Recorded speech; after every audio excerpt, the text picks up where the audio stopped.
Assalamu alaikum. Assalam à tous les fidèles musulmans et à tous les fidèles chrétiens du monde entier.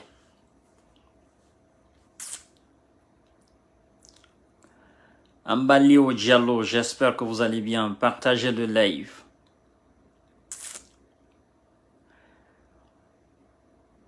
Lamba Diallo, comment allez-vous?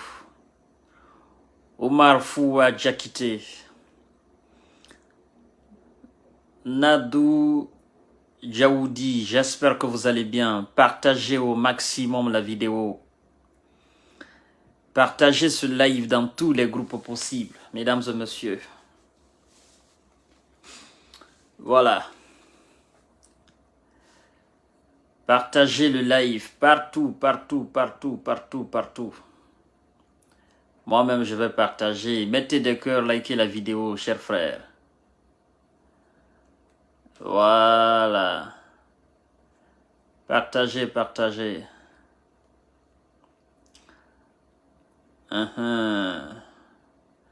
Nous avons des choses très importantes à dire ce soir. Des choses très importantes.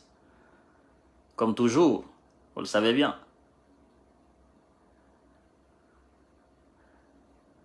Avec M. Kanté, il n'y a pas de place pour des bobards. On fait des analyses, on prévient, et puis voilà, paf. Bonsoir mesdames et messieurs, bienvenue sur la page Jeune Visionnaire, votre page préférée. Je vous attends.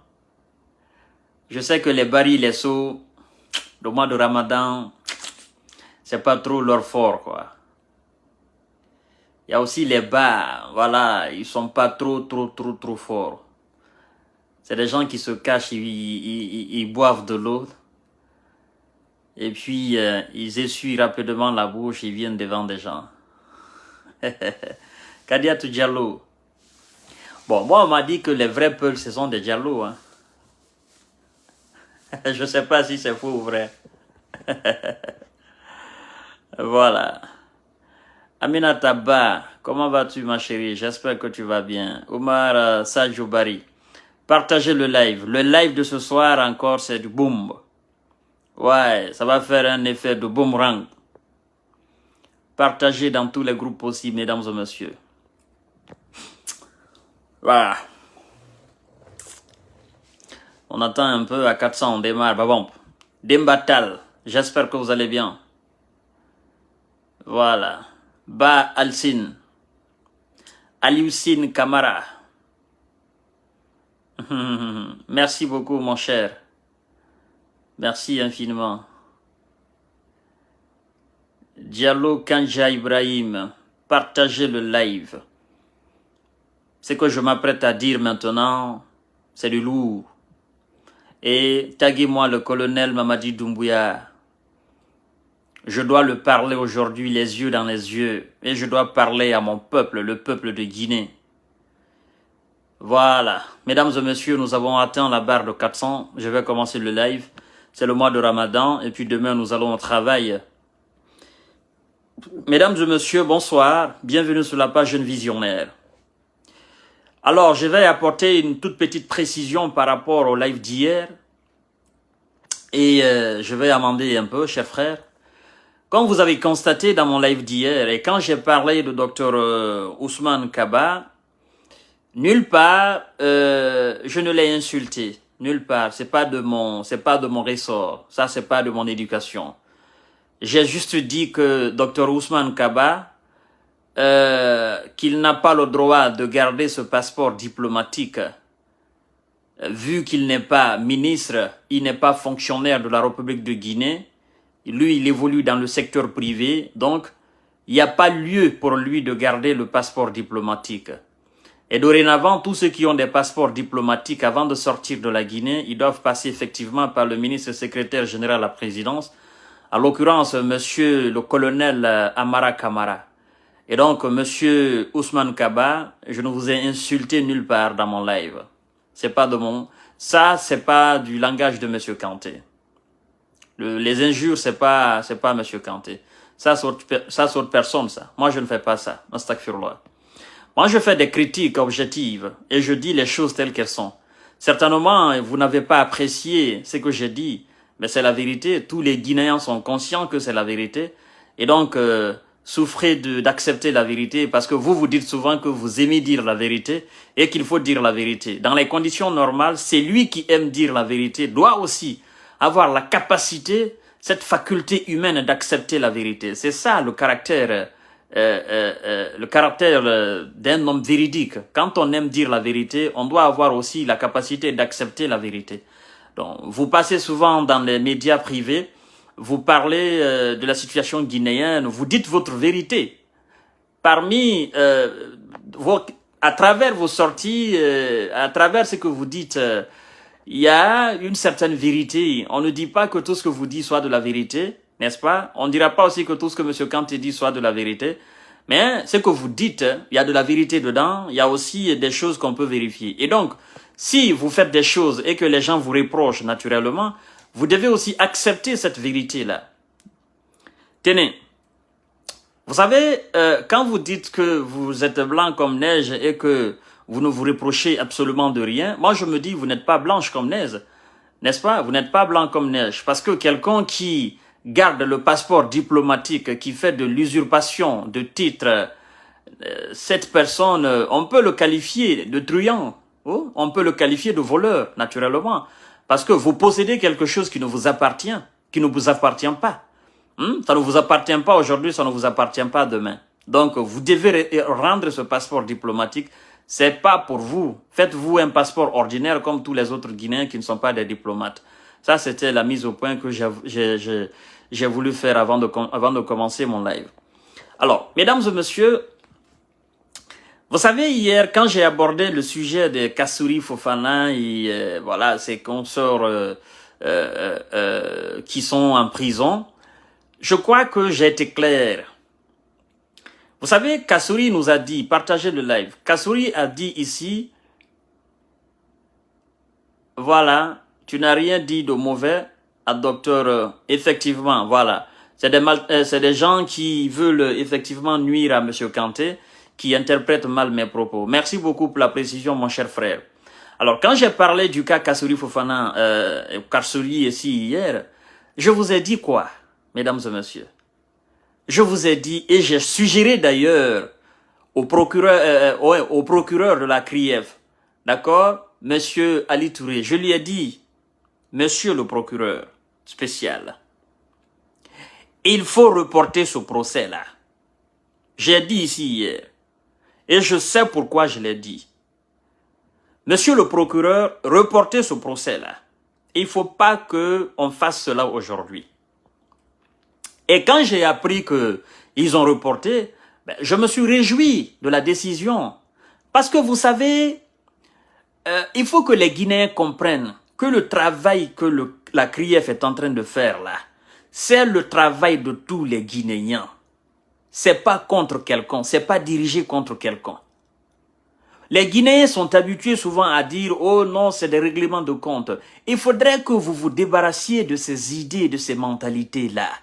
Nous devons éclairer, nous devons apporter la lumière sur ces dossiers sombres de la République de Guinée, comme disait Lansana Kouyaté. Lansana Kouyaté disait quelque part que le mal guinéen est connu par tout le monde, mais que personne ne se sent coupable. Maintenant, comme ce mal guinéen est connu par tout le monde, là, personne ne se sent coupable. On veut chercher maintenant des coupables. Et en cherchant ces coupables-là, il ne faudrait pas que les Guinéens se fâchent pour dire qu'on est en train de faire des règlements de compte. Ni de près ni de loin, la CRIEF, ni de près ni de loin, ces gens-là ne veulent régler le compte de qui que ce soit en République de Guinée. Mais dites-moi, colonel Mamadi Doumbouya a gagné à régler un compte. Si le colonel d'ailleurs doit régler des comptes, il doit régler les comptes à toutes ces personnes qui ont voulu sa tête. Parce que vous n'êtes pas sans savoir qu'il y avait un coup machiavélique fomenté et contre le colonel Mamadi Doumbouya. On l'en voulait. On voulait sa tête. On voulait l'éliminer physiquement, moralement. Donc si le colonel veut régler les comptes de quelqu'un, je pense que ce sont ces gens-là. Et ces gens-là sont aujourd'hui en République de Guinée. Bien évidemment, le colonel les voit, il voit aussi le colonel. D'accord? C'est lui qui n'a pas réglé les comptes à ces gens-là. Mais qu'est-ce que lui là à foutre à régler des comptes avec des intellectuels, avec des élites? Non, il a dit tout simplement que ceux qui ont géré la nation guinéenne, ils doivent rendre compte. C'est tout. Combien d'années les Guinéens sont en train de demander justice, que justice soit faite sur la gestion effectivement administrative de la République de Guinée? Combien? Quand je vois encore des jeunes, la population de quelle ville d'ailleurs, d'où vient M. Zakaria Koulibaly sorti dans la rue pour manifester et demander la libération de ce monsieur. Je me dis, vous manifestez dans la boue, la poussière monte, vous êtes dans des conditions de précarité sans précédent. Vous ne gagnez même pas 2 rations par jour. Je comprends que Zakaria soit votre fils et qu'il soit effectivement né dans votre village et tout ça. Mais vous devez comprendre la nécessité pour la République d'apporter la lumière sur la gestion de Zakaria Koulibaly et tous les autres. C'est la même chose que je dis aussi aux militants sympathisants effectivement de Kassory Fofana. On doit apporter la lumière sur tous ces dossiers. Tenez. Kassory qui disait qu'il est blanc comme neige. Quelqu'un qui est blanc comme neige, est-ce que cette personne a besoin d'aller chercher des avocats internationaux? Non. Si vous êtes blanc comme neige, que vous n'êtes pas susceptible à quelque chose, vous ne vous reprochez absolument rien. Qu'est-ce que vous avez à foutre avec des avocats maliens, des avocats sénégalais? Il y a des avocats en Guinée. Ces avocats, pour vous, ces avocats-là sont petits dans votre affaire. Il faut chercher du renfort. Mais si vous n'êtes pas susceptible à quelque chose, pourquoi aller chercher des avocats? Pourquoi? Et d'ailleurs, ce que vous devez comprendre, Monsieur Kassory Fofana, l'ex-premier ministre d'Alpha Condé, il a toujours clamé haut et fort qu'il préfère l'ordre à la loi. Alors, quelqu'un qui préfère l'ordre à la loi, comment voulez-vous qu'on fasse la lecture du droit et de la loi dans le dossier de ce dernier-là? Ce dernier, cette personne a besoin de l'ordre, n'a pas besoin de la loi. Kassory a déjà fait son choix.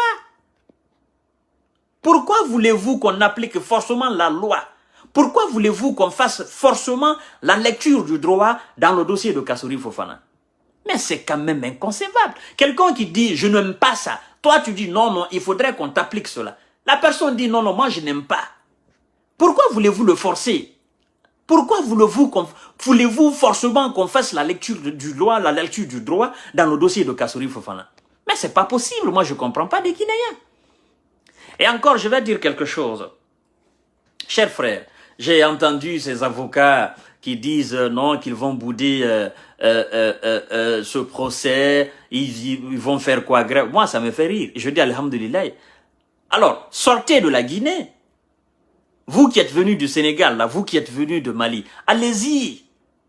Allez-y, prenez votre argent, allez-y. Parce que ce que vous devez comprendre, chers frères, les avocats internationaux que Kassory a pris là, les avocats, c'est lui du Sénégal et du Mali là, je vais vous dire quelque chose. Ils sont mieux payés que les avocats de la Guinée. Leur déplacement, leur prise en charge à l'hôtel, c'est Kassory qui assume tout ça. Où est-ce qu'il tire toute cette fortune-là?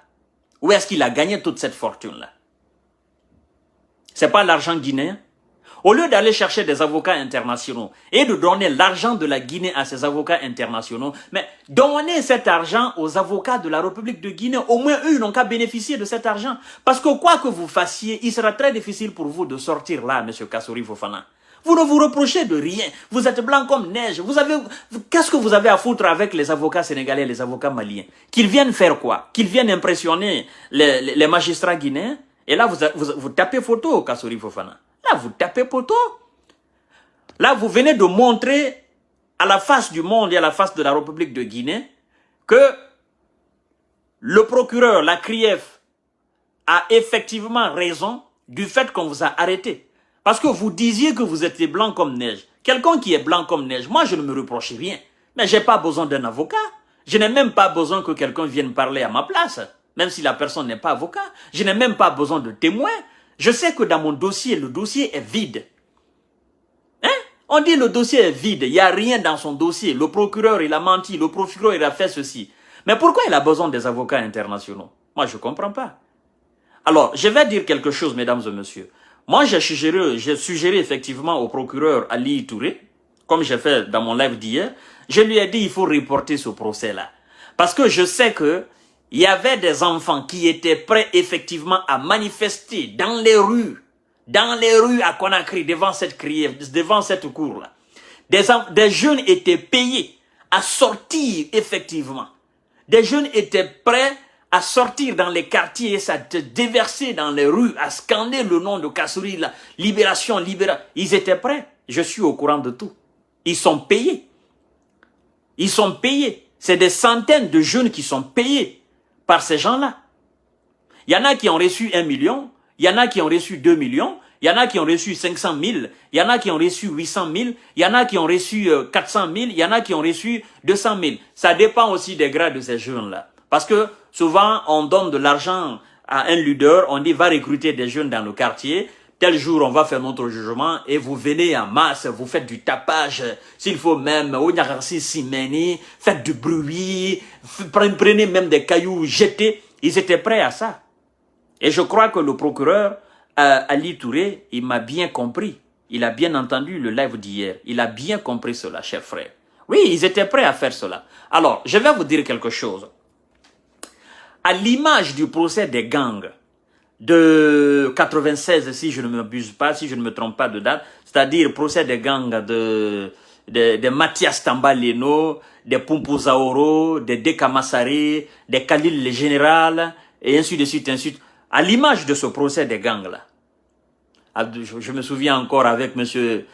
Paix à son âme, Doura Chérif, ce procès-là, ça doit être à l'image de ce procès, c'est-à-dire, ça doit être le procès des gangs de 2022. Vous comprenez, chers frères? Et donc, on va d'abord garder les Kassouri afin d'attraper les autres gangs. Une fois tous les gangs réunis à la maison centrale, et puis on va organiser un très grand procès. Ce très grand procès, vous savez, ça sera où? La très grande cour qu'Alpha Condé a entamée là. C'est pas fini encore. Le procès des Kassouri, c'est pas un petit procès. Hein. C'est les plus grands gangs de la Guinée. Ça sera le procès des gangs de 2022. Parce que si les Mathias Tambalino, eux, ils braquaient les stations, les pharmacies, ces gens-là, eux, ce sont des gangs qui ont braqué des banques en Guinée. Ce sont des gangs qui ont braqué les financements des projets de bitumage des routes en République de Guinée. Ce sont des gangs qui ont braqué effectivement le financement des constructions des écoles, financement de construction des universités, financement des constructions des hôpitaux, financement de construction des centres de santé, financement de refondation ou de remaniement de l'armée. D'accord? Ce sont des gangs qui ont braqué ces fonds-là. Donc, ça doit être le procès des gangs de 2022. Donc, pour le moment, nous avons quelques gangs à la maison centrale. Vous comprenez, chers frères? Donc, il va falloir qu'on attrape d'abord tous ces gangs-là. Il faudrait qu'ils se dénoncent un à un. Vous savez, quand on a pris les Mathias là, les Deka Massaré, les Pumpuzaoro, ils ont commencé à faire les dénonciations, un à un dénonciation. Donc, nous allons les prendre d'abord tous. Ce que vous voyez là, ce n'est que la partie visible de l'iceberg. Il y en a combien? Il y en a 4. 4. Kassouri Fofana, Mohamed Djane, Oye Gilavogui, Zakaria Koulibaly. C'est juste 4. Ça reste encore, mesdames et messieurs. Ce qui reste, c'est-à-dire, il y a un pléthore de noms qui restent. Vous comprenez? Il y a les députés, il y a le président de l'Assemblée, d'accord? Il y a les secrétaires généraux, il y a des directeurs généraux, il y a des directeurs adjoints, d'accord? Il y a des préfets, il y a des sous-préfets, il y a des généraux de l'armée, des généraux de la police, des généraux de la douane, tous ceux qui ont détourné de l'argent là. Je vous dis que ça sera le plus grand procès, c'est-à-dire ça sera le procès du siècle. Ça sera le procès que la Guinée ait jamais connu. Je dirais d'ailleurs que ça sera l'un des procès que l'Afrique de l'Ouest, pour ne pas dire toute l'Afrique entière, que l'Afrique de l'Ouest n'ait jamais connu. Ça sera le procès du siècle, le procès des gangs de 2022. Vous comprenez, mesdames et messieurs? Donc, avocats de Kassouri, allez-y d'abord, retournez dans vos pays. On n'est pas encore prêt, on n'est pas pressé. On n'est pas pressé pour organiser ces procès-là. C'est des gens qui sont, c'est des gangs qui sont en prison, qui préfèrent l'ordre que la loi. Nous allons appliquer l'ordre. C'est l'ordre qu'on donne, hein. C'est pas la loi. On n'a pas besoin de faire la lecture du droit dans tout ça là. Parce que vouloir faire la lecture du droit et de la loi dans ça, mais on gaspille la salive. C'est des gangs. On va les juger comme des véritables gangs. Des gangs que la Guinée n'a jamais connus. Bien évidemment, chers frères. C'est à cause de ces gens pareils-là que les Mathias sont morts. Les Mathias sont devenus des voleurs. Les Pumpouzaoro sont devenus des voleurs. Les Dekamassare sont devenus des voleurs. C'est à cause de la malgouvernance, la mauvaise gestion de l'État. D'accord? La corruption, le vol des deniers publics, les faux contrats, les pots de vin. Ils ont enfoncé, voilà les DAF, effectivement. Je vous ai dit que ça sera le procès du... On n'est pas pressé. Donc, monsieur avocat Sénégal, là, avocat monsieur Konaté de Mali, là, rentrez chez vous d'abord. La Guinée n'est pas encore prête pour organiser ce procès. Regardez, chers frères. Vous savez, quand les Kassouri sont entrés en prison, là, ils ont trouvé des dossiers devant eux. D'accord? En matière de justice, vol c'est vol, détournement c'est détournement. Écoutez bien, Kassouri n'est pas plus grand que les petits voleurs qui sont en prison là. Il y a autre projet, il y a autre procès qui attendent depuis il y a longtemps. Donc pour les Kassouri là, on va classer d'abord, on va réunir d'abord tous ces gens là à la maison centrale. Quand on va finir de les réunir, on va finir la construction de cette très grande cour là qu'Alpha Condé a entamée. Merci beaucoup le professeur Alpha Condé pour ça. Et en même temps qu'on va organiser le procès, en même temps on va lancer la construction d'une très nouvelle prison. C'est-à-dire une prison qui va répondre au standard international. Vous comprenez? Où on va mettre des vrais gangs là. On n'est pas pressé. Ne vous fatiguez pas. On n'est pas pressé. Vous les avocats qui êtes venus là, prenez votre argent, bouffez. C'est Kassouri qui vous donne, c'est gratuit. D'accord? Retournez chez vous. Dites à votre client que vous êtes venu et que voilà, on a reporté. Kassouri est parti, ils sont partis encore pour 8 mois. On a dit, bon, garde à vue, tout ça, la préventive, garde préventive, 4 mois, une fois renouvelable. Nous, en Guinée, c'est pas ça. On va faire 4 mois là, on va renouveler. On a dit une fois renouvelable, non? On va encore renouveler. Parce que Toumba Diakité est là. Pourquoi Toumba Diakité est en prison? On ne le libère pas, on ne le juge pas, il est toujours détenu. Pourquoi Toumba est là? En tant que les Toumba ne sont pas jugés, le procès de Toumba ne finit pas, on peut pas entamer les procès des Kassouri. Comprenez ça une fois pour toutes. Parce qu'organiser les procès de Kassouri là, c'est donner plus de valeur à Kassouri que Toumba. Pourtant, ils sont tous des Guinéens. Ils ont tous servi la Guinée. Je dirais d'ailleurs que Toumba a plus loyalement servi la Guinée que Kassouri. Parce que l'armée quand même, ce sont des sacrifices. Comprenez? La nature quand même de l'homme. Hein? Toumba, il est plus patriote que Kassouri, il est plus patriote que Mohamed Djane. D'accord? Toumba, il s'est sacrifié pour le peuple de Guinée. D'accord? L'armée, les militaires, ce sont des sacrifices. C'est les sacrifices des nations. Aujourd'hui, M. Toumba Diakité est en prison, ça fait combien d'années?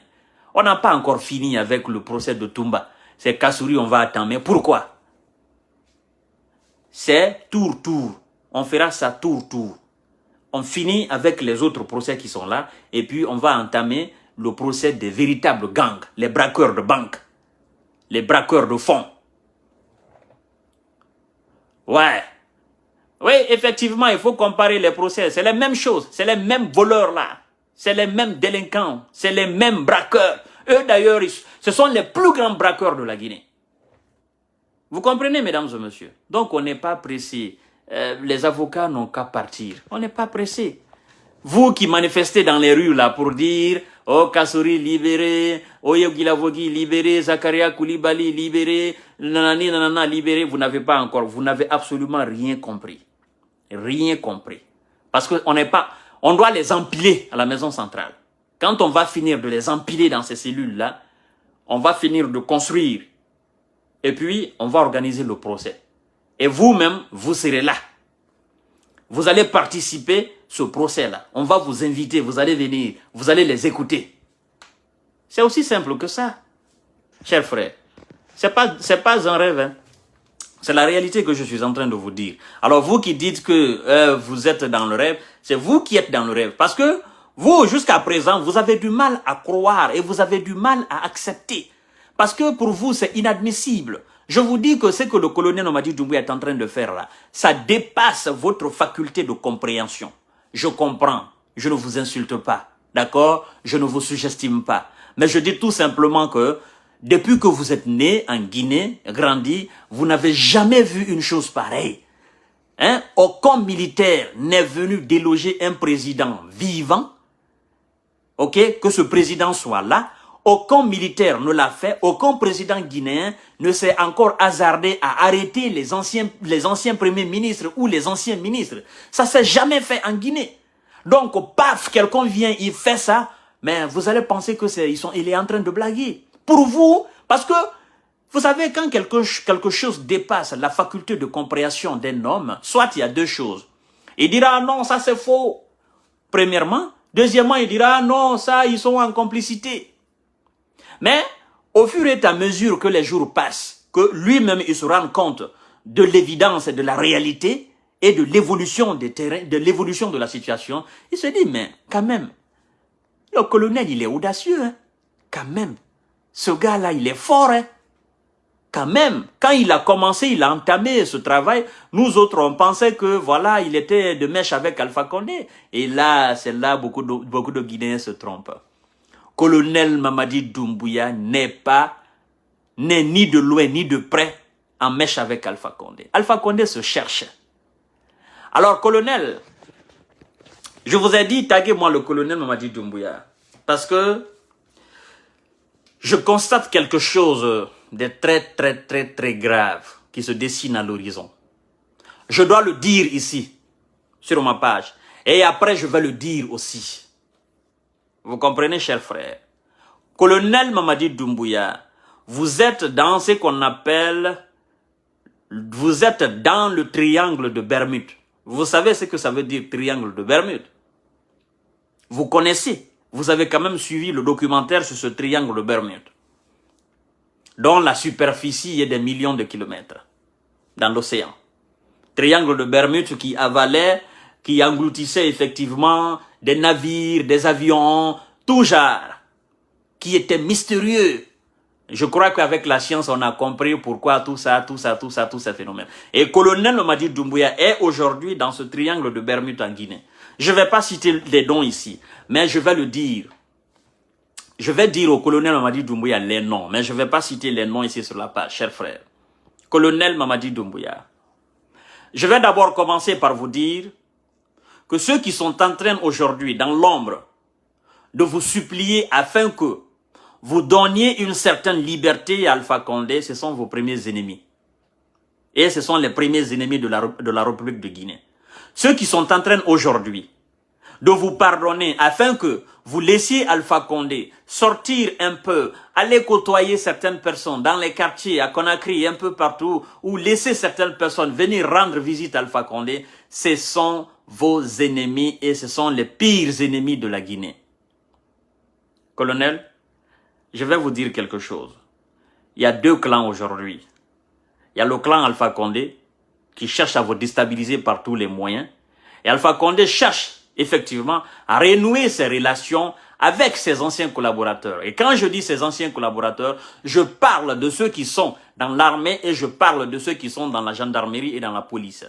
Je parle des corps habillés qui sont encore fidèles à Alpha Condé.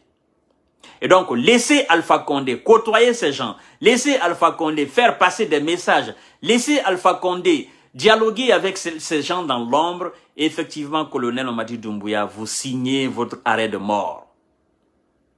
Ne le faites pas. Je vous ai dit et je vais encore vous réitérer cela. Ne le faites pas. Je vous ai dit que vous êtes l'espoir de tout un peuple, colonel.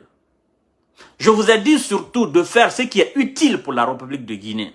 Parce que vous savez, colonel, quand vous êtes déstabilisé aujourd'hui, c'est toute la Guinée entière qui sera déstabilisée. Vous avez le destin de tout un peuple à main. Et prenez ce destin à bras le corps, colonel. Ne faites pas un jeu dangereux.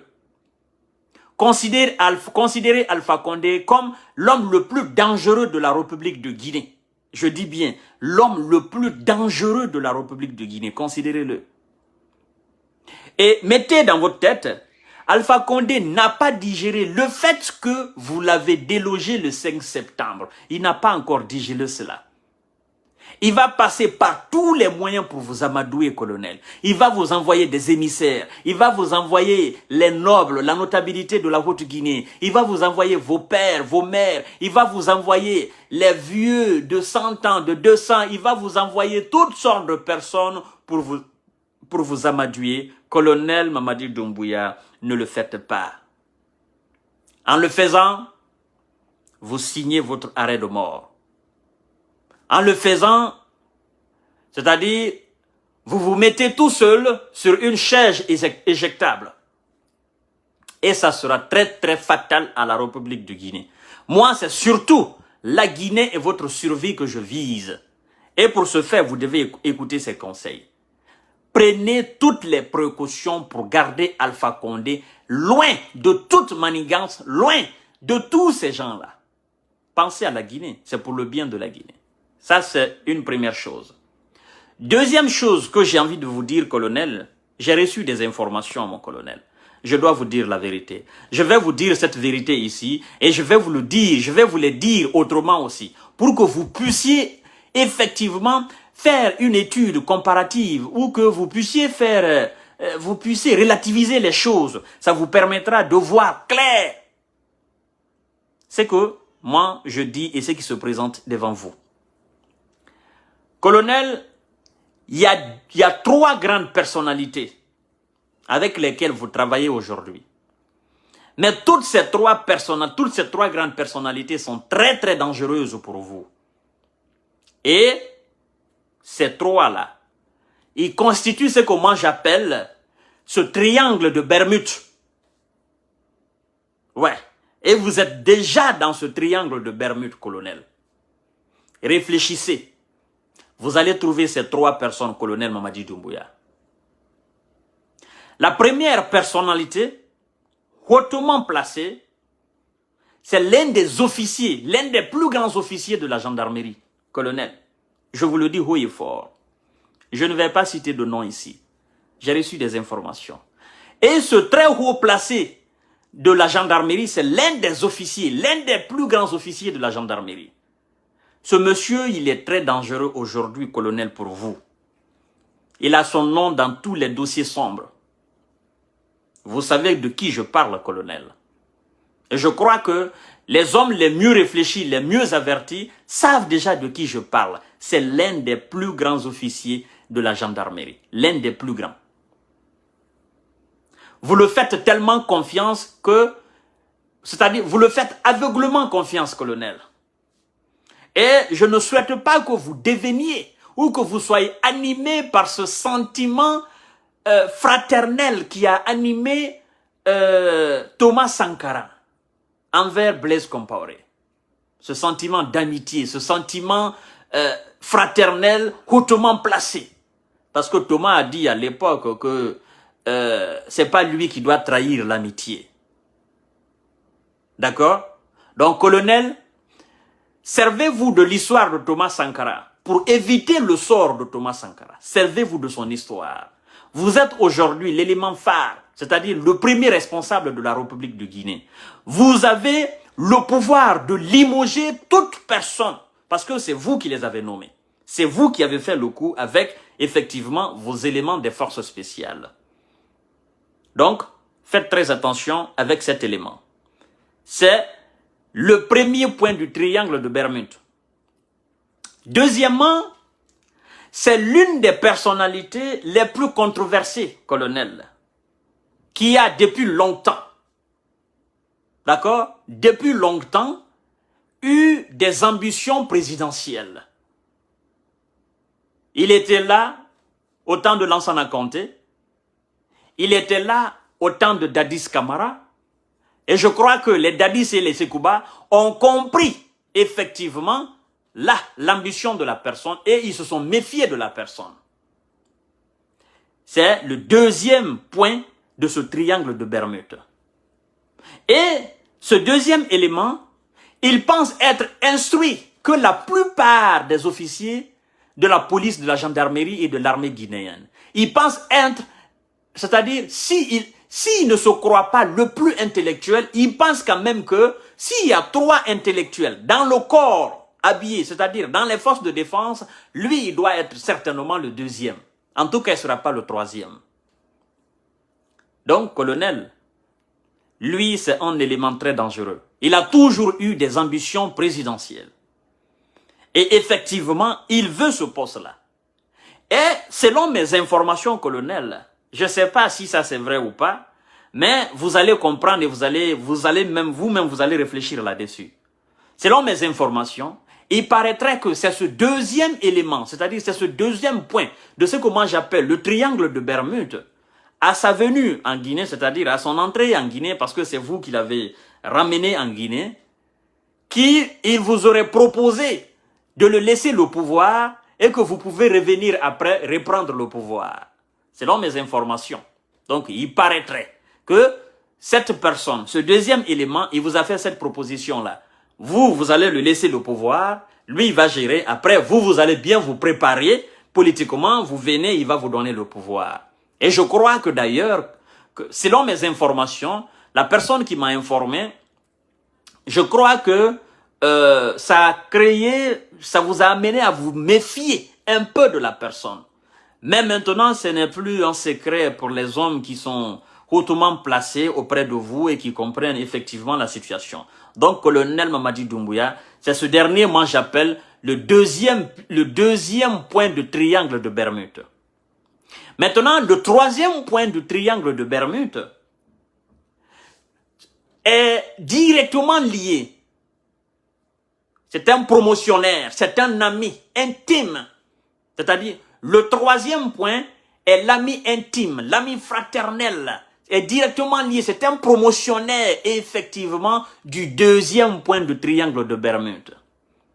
Et je crois, ce 3e-là, c'est lui d'ailleurs qui a été à la base du limogeage du directeur général de la police, en l'occurrence Malik Koné. Colonel, ce sont ces trois personnes-là, il faut vous méfier d'eux. Parce que qu'est-ce qui se passe? Ce sont eux ils font des réunions entre eux. D'accord? Ils décident du sort de tel ministre ou du sort de tel directeur ou du sort de tel officier qu'on doit remplacer. Maintenant, ils vous poussent à remplacer les gens dans quel but? Ils sont en train de placer leur propre point, leur propre pion, là. À chaque fois qu'on remplace un officier, c'est lui que eux ils vont vous suggérer, c'est l'un d'eux. À chaque fois qu'on doit remplacer un directeur ou un ministre, c'est lui que eux ils vont vous suggérer, c'est l'un d'eux.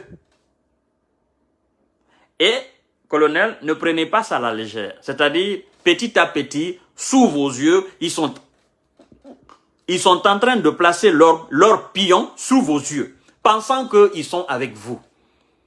Ils vont enlever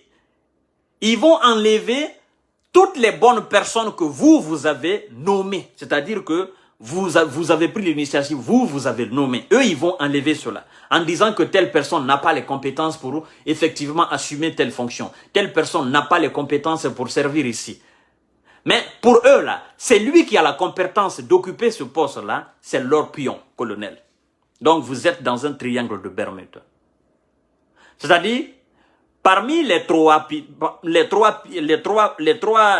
piliers, c'est-à-dire les 3 angles de ce triangle de Bermude, vous êtes directement liés à 2. Maintenant, le 2e est ami intime au 3e, colonel. Et ce 3e-là, je crois que vous le connaissez mieux que moi. Demandez certainement à tous ces promotionnaires ou à toutes les personnes avec lesquelles il a travaillé ou il a servi, ce monsieur n'a pas bon nom. Il n'a pas bon nom. Donc, colonel Mamadi Doumbouya, il faut prendre vos responsabilités. Ne soyez pas animés par un sentiment d'amitié fraternelle aveuglante. Servez-vous de l'histoire de Thomas Sankara pour éviter le sort de Thomas Sankara, colonel. Et ce que je suis en train de vous dire, colonel Mamadi Doumbouya, vous savez, nous sommes en Guinée, nous sommes en Afrique. Les personnes, vous savez, Dieu nous a tous créés, mais nous ne sommes pas tous les mêmes. Des gens ont vu ça clair, ce qui se trame contre vous, colonel. Des gens ont vu ça clair. Vous allez certainement écouter des personnes mieux placées que moi pour vous parler, colonel. Mais des gens ont vu ça clair. Ces gens ne savent pas comment vous transmettre ces messages. Et moi, je suis, en quelque sorte, le porte-parole de ces gens-là. Et je crois que ces gens sont aujourd'hui contents de savoir que je suis en train de vous dire exactement ce que eux aussi ils ont vu. Ce qui est la réalité. Colonel, vous savez, monsieur colonel Keburo Kamara, il a été limogé tout dernièrement. Vous, colonel, vous savez qu'en réalité, cette décision ne vient pas à 100% de vous. Le directeur général de la police, Malik Kone, il a été limogé de ses fonctions. Vous savez aussi, colonel Mamadi Doumbouya, que cette décision ne vient pas 100% de vous. Vous savez aussi que d'autres ont été démis de leurs fonctions. Vous savez aussi que ces décisions ne viennent pas 100% de vous. Alors ceux qui ont fait le management, ceux qui ont fait ce travail dans l'ombre, ceux qui vous ont suggéré, ceux qui vous ont conseillé, ce sont ces gens-là. Ils constituent ce que moi j'appelle ce triangle de Bermude fatal. Donc, je vous aime, colonel. Quand je dis je vous aime, vous aimez la Guinée. Toute personne qui aime la Guinée, moi j'aime cette personne. Ouais. Toute personne qui aime le bonheur de la Guinée, j'aime cette personne. C'est ça. Et je vais soutenir aussi cette personne d'une certaine manière, en disant la vérité à la personne. Si la personne déconne, je dénonce. Si la personne fait du bien, je te dis, ce que tu as fait du bien, c'est la vérité. Tu déconnes, je te dis la vérité. Tu fais du bien, je te dis aussi la vérité. Je dis la vérité sur ce que tu fais. Cher président de la transition, président de la République de Guinée, commandant en chef des forces armées guinéennes, les jours à venir, les gens qui viendront vous dire qu'il faut remplacer tel officier par tel officier, tel officier par tel officier, tel officier par tel officier, parce que qu'est-ce qu'ils se disent entre eux? Non, colonel ne connaît pas l'armée guinéenne, donc nous devons l'aider. C'est pas, ils vous aident pas. Ils sont en train de placer leurs pions. Tous les officiers qu'ils mettent effectivement à des postes de responsabilité, tous les gars qu'ils mettent à des postes de responsabilité en Guinée, ce sont leurs pions. Ils ne vous aident pas. Et le jour qu'ils vont finir d'installer tous ces gens qu'il leur faut effectivement pour assumer leur besogne, ça sera autre chose. Je préfère vous avertir pour ne pas dire hier, pour ne pas dire demain, si je savais, je l'aurais dit. Je préfère vous informer à temps. Je vous ai donné 3 personnes. Je n'ai pas cité les noms. Et vous savez de quoi? Vous savez déjà c'est qui et qui et qui et qui. Donc prenez vos responsabilités vis-à-vis de ces personnes-là. Vous êtes le chef suprême. Vous avez effectivement sacrifié vos propres militaires, vos propres amis pour faire le coup à Alpha Condé. D'accord? Ne vous laissez pas manipuler par des gens qui ne vous aiment pas. Par des gens qui veulent le pouvoir que vous voulez là. Ces gens-là, ils veulent ce pouvoir-là. Surtout le deuxième là. Lui, il a toujours eu des ambitions présidentielles en République de Guinée. Tous les postes qu'on lui a donnés, qu'on lui a confiés, pour lui, ces postes-là sont petits par rapport à sa qualité, à son niveau intellectuel. Tout ce que lui vise, c'est le pouvoir. Donc, cher président, vous savez qui je suis par rapport à vous. Je ne vais jamais vous trahir. Je vous dirai toujours la vérité. Comme je vous ai toujours dit de faire ce qui est utile pour le peuple. Je crois certainement, vous êtes un stratège. Je sais certainement que vous avez déjà pris connaissance, vous avez déjà compris la démarche de ces gens-là. Mais, Vous attendez certainement le bon moment pour réagir. Moi, j'aurais voulu que ce bon moment nous tarde. Il ne faudrait pas que ce bon moment ne soit le mauvais moment pour vous. N'attendez pas le bon moment. Faites ce qui est utile. Réagissez. Montrez à ces gens-là que vous n'êtes pas les mêmes. Montrez à ces gens-là qu'en matière de gestion administrative, l'amitié, mettons ça de côté. Vous travaillez avec les compétences. Mais si vous travaillez avec des amis, ce sont ces amis-là qui vont vous trahir. Et effectivement, vous savez bien, le premier que j'ai cité, il a fait trop. Il a son nom dans tous les mauvais dossiers. Vous le savez bien que moi. Vous êtes aussi au courant. Vous avez trop encaissé. Vous l'avez conseillé, il n'a pas compris. Vous l'avez parlé dans l'ombre, il n'a pas compris. Mais vous, vous êtes un enfant du cœur. Vous ne voulez pas certainement trahir l'amitié. Mais ne soyez pas comme Thomas Sankara, qui n'a pas voulu trahir l'amitié avec Blaise Compaoré. Mais servez-vous plutôt de l'histoire de Thomas pour éviter le sort de Thomas. Je pense que vous avez compris. Je vous salue, je vous dis à demain, Inch'Allah. Et bonne suite de Ramadan. Bye bye. À demain. Bisous, je vous aime.